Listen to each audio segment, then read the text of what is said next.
Mobile ফোনে কথা বলা, হোটেল রেস্তোরাঁ সেবা, ইন্টারনেট সেবা, কোমল পানীয়, সিগারেট সহ শতাধিক পণ্য ও সেবায় শুল্ক ও কর বাড়িয়েছে সরকার। বৃহস্পতিবার রাতে এই সংক্রান্ত দুটি অধ্যাদেশ জারি করা হয়েছে। এই দুটি অধ্যাদেশ জারির পর জাতীয় রাজস্ব বোর্ডের ভ্যাট বিভাগ এ সংক্রান্ত নির্দেশনা জারি করে। ফলে এই অধ্যাদেশের পরিবর্তনগুলো সঙ্গে সঙ্গে কার্যকর হয়ে গেছে। এছাড়া মূল্যবৃদ্ধির তালিকায় আরও যুক্ত হবে মিষ্টি, ওষুধ, এলপি গ্যাস, ফলের রস, ড্রিঙ্ক, বিস্কুট, চশমার ফ্রেম, সিগারেট সহ নানা পণ্য।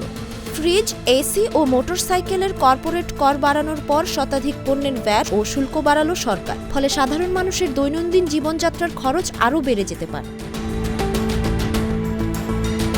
মোবাইল ফোন সেবার ওপর সম্পূরক শুল্ক বৃদ্ধির ফলে কথা বলা ও ইন্টারনেট ব্যবহারে খরচ বাড়বে। আগে মোবাইল ফোনের সিম বা রিম কার্ড ব্যবহারের ওপর 20% হারে সম্পূরক শুল্ক আরোপ হতো। এটি বাড়িয়ে এখন 23% করা হয়েছে। ব্র্যান্ডের দোকান ও বিপণী বিতানে তৈরি পোশাকের আউটলেটের বিলের ওপর ভ্যাট 7.5% থেকে বাড়িয়ে 15% করা হয়েছে। এছাড়া সব ধরনের রেস্তোরাঁর ওপর ভ্যাট 5% থেকে বাড়িয়ে 15% করা হয়েছে।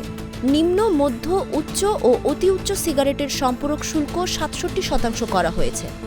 স্থানীয় ব্যবসায় ভ্যাটের হার 5 থেকে 7.5% করা হয়েছে। তবে ওষুধ ব্যবসার ক্ষেত্রে এ হার 2.4 থেকে 3% করা হয়েছে।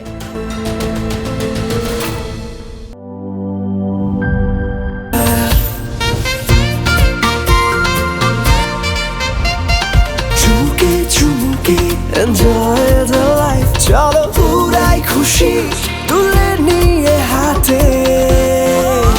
Cheer up, oh oh, cheer up, oh oh, cheer up, oh oh, cheer up. চিল হবে রিফ্রেশিং মুডে। চিয়ার আপ, চলো উড়াই খুশি।